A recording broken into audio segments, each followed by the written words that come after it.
Question from Ojo de Piedra.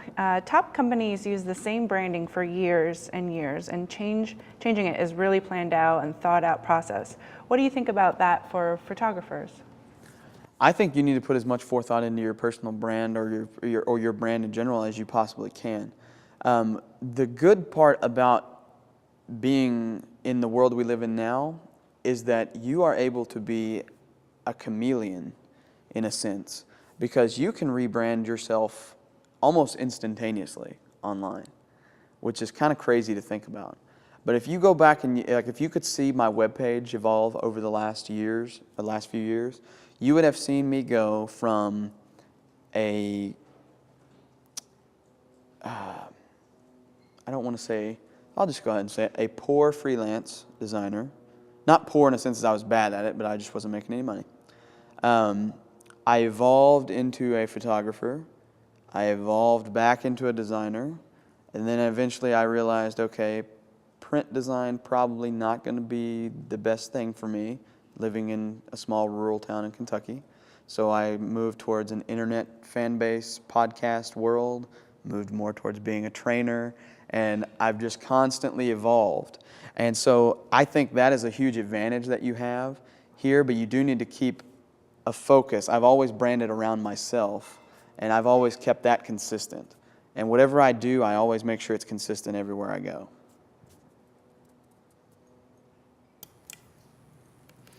I'm not really sure this name. Brondo has electrolytes is the name.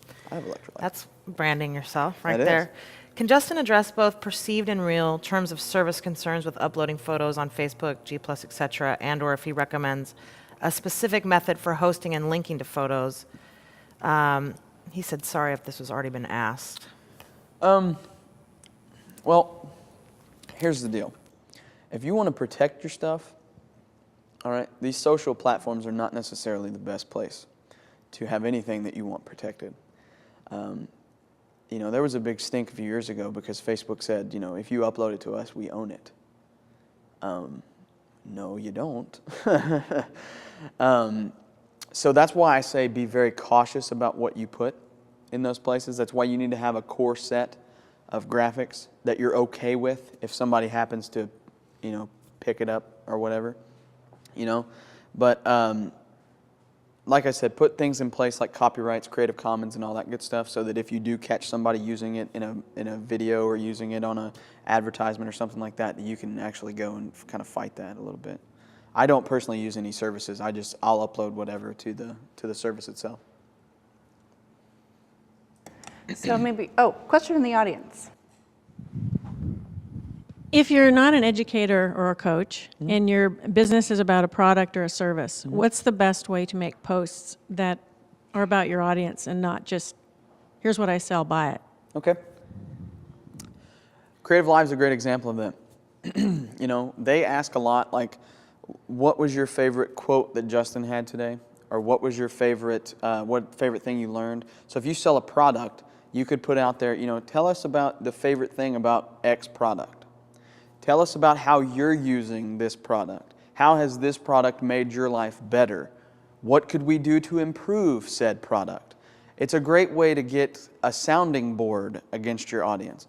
Now, you will have to thicken your skin quite a bit, okay?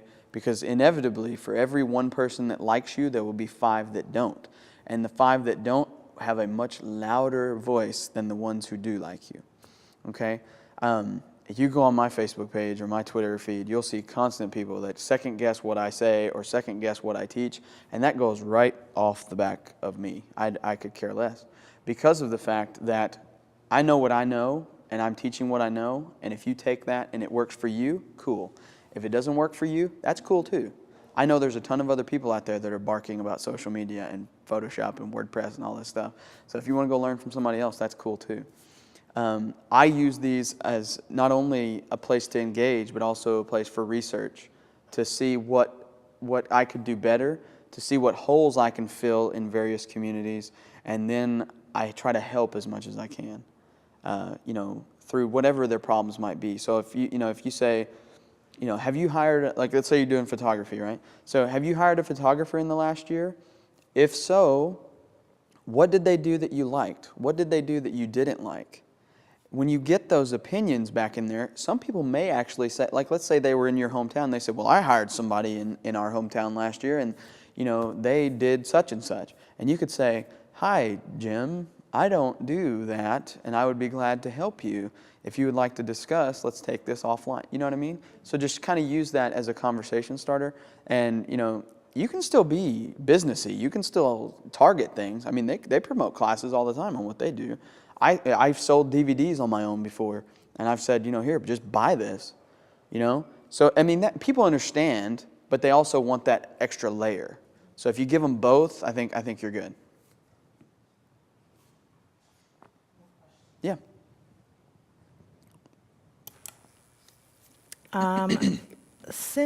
Cynism asks, can Justin share some reasons why having a custom landing page on your Facebook would be a good thing? Sure. So we're going to talk about this a lot when we talk about customizing Facebook today. But when you go to a Facebook fan page or any type of page on Facebook that's like this, that somebody has set up for their business or what have you, when you go to my page, if you're not already a fan, you get my face bold right at you when you go to my page. Okay? This lets you know you found me, and this lets you know that there's content here.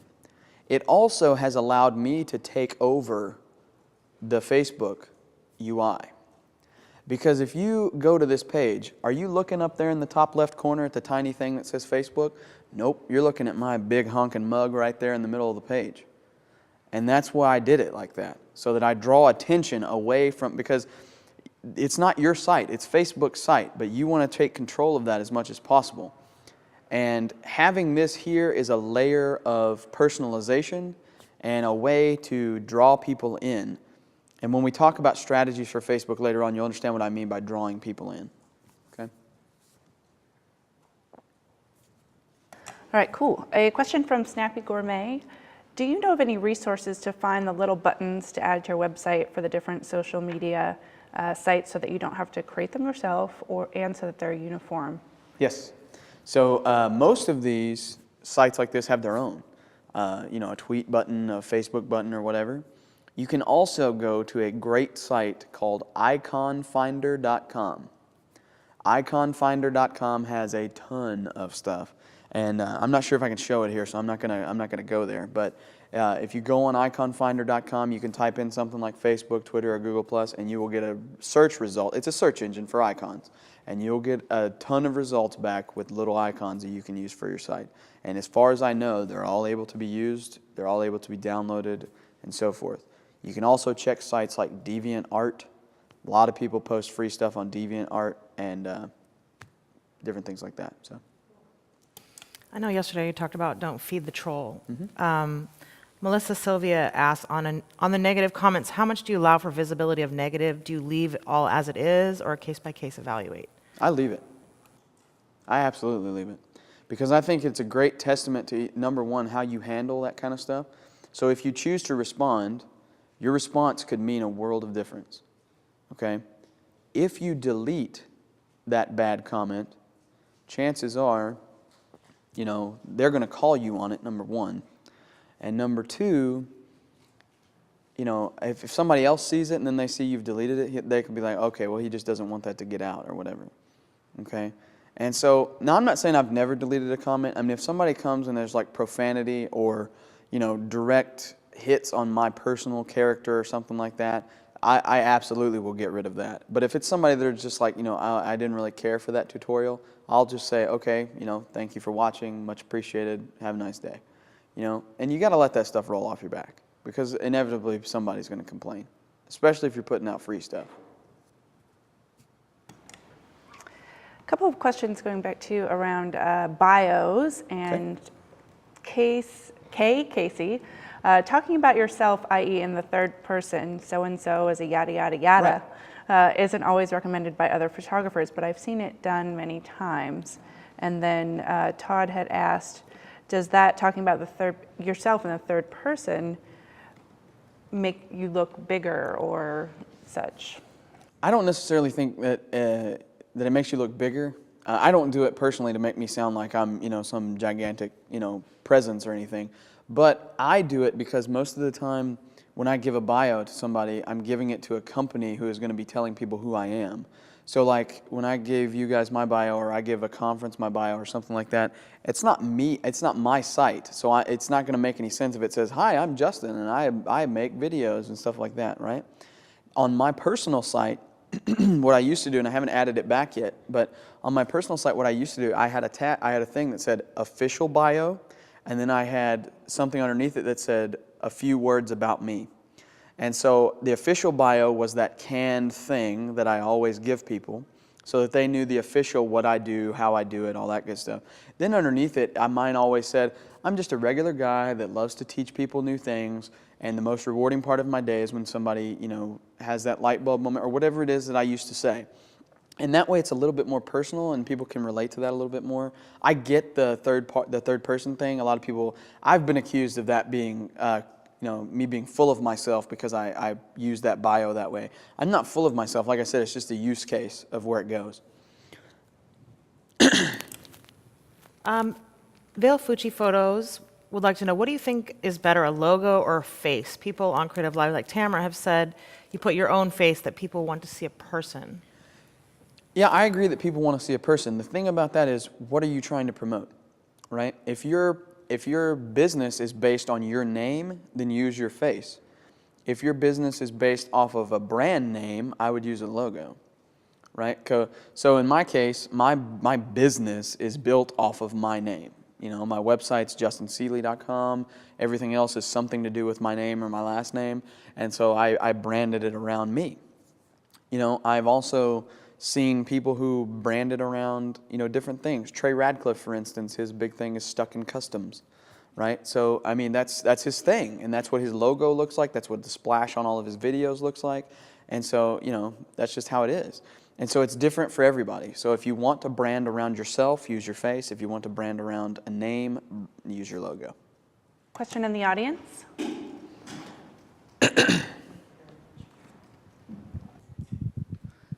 So there you are, you're starting a business, and you also want to have your personal space out there. Mm-hmm. How do you make a logo that promotes the services you sell and lets people see instantly what you like, what you're interested in, and what they can use you for, and also maintain a personal side somewhere else? Well, on mine, I have a separate personal account. The only place where I separate business and personal is Facebook.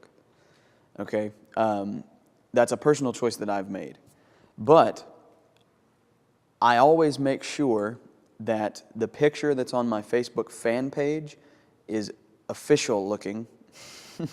Okay, like this is the headshot I use across the web. The other one, and you can kind of see mine right there. The other one is usually kind of goofy or more personal looking. I don't ever post on my Facebook page as my personal profile. Never. When we talk about that later today, I'll show you how to do that. I also don't talk business on my personal page, period. What you'll have to do is make a distinction to the people that are coming to you and make them understand that if they're coming to you for a business thing, that they need to go here. If they're coming to you to be your quote-unquote friend, then, well, number one, if I don't know you, we're not going to become friends on Facebook, okay?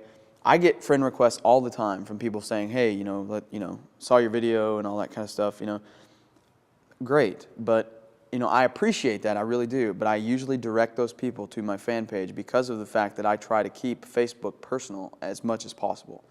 The other networks, because of the nature of Twitter and Google Plus being like this real-time, like chronological representation of your life, I live in the public there, but I'm also very conscious about what I post there.